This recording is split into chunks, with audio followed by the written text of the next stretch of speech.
Good මෝනින් මගේ යාළුවනේ. අද අපි බලමුද මගේ රෙසිපි එකක්.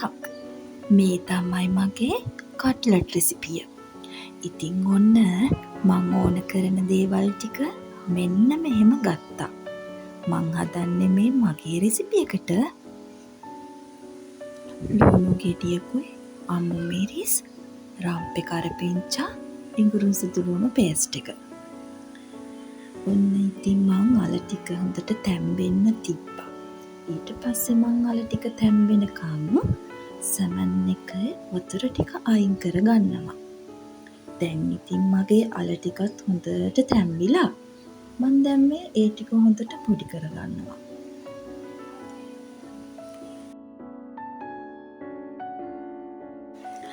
ඊට පස්සේ තියෙන්නේ අපිට මේ අල ටිකටම සැමන් ටිකත් එකතු කරලා ආයෙම පොඩි කරගන්න එක. ඔහොම පොඩි කරලා හොඳ පේස්ට් එකක් වෙනකම්ම පොඩි කරගෙන ඊට පස්සේ අපි ගම්මිරිස් කුඩු ටිකකුත් එකතු කරමු.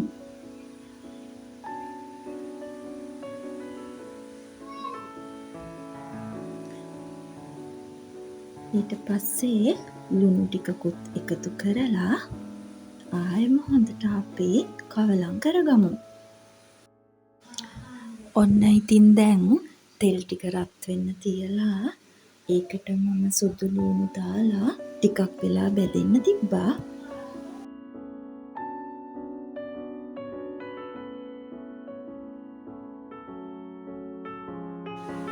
දැන් මං ඒකටම රම්පෙ ටිකත් එකතු කරලා අමු මිරිස් ටිකත් එකතු කරලා සේරම ටික බැදෙන්න ටිකක් වෙලා තියා තිබ්බා.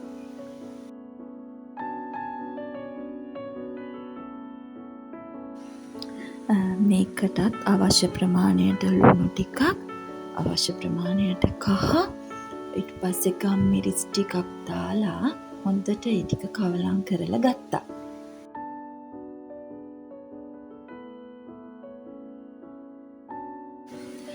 ඊට පස්සේ අපි අල මිශ්‍රණය දාලා හොඳට කවලම් කරගත්ත ටිකක් වෙලා, හැබැයි අඩු ගින්දරේ ඕන කරන්න.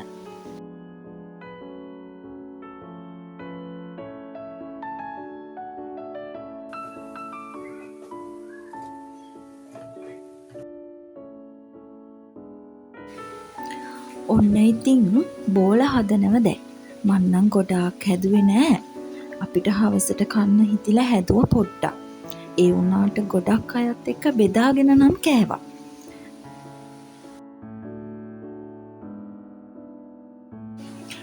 බෝල ටික නම් ඔන්න ඔය විදියට ආවා. දැන් ඉතින් අපි මේක බෙදගන්න එපාය. ඒක නිසා අපි මේ විදිහට පිටි මිශ්‍රණය හදමු. පිටි මිශ්‍රණයට පිටි ටික අරගෙන ඒකට කහ, ලුණු ටික දාලා වතුර දදා අපි යන්තම් ඝන මිශ්‍රණයක් වෙන විදියට හදා ගන්නවා.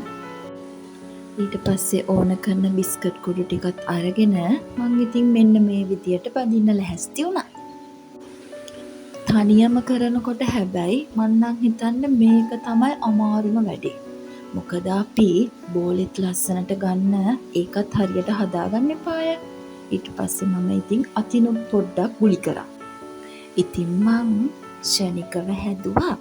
හැබැයි රසට තිබුණා. ඔයාලත් හදලා බලන්නකෝ. ඔන්න ඉතින් මගේ කට්ලට් ටික මෙන්න මේ විදියට බැදිලා අවසානයේ ආවේ මෙන්න මේ විදියට තමයි. ඉතින් රසත් ඒ වගේම තිබුණා. අඩුපාඩු තිබුණා නම් කමෙන්ට් එකකුත් දාගෙන යන්න.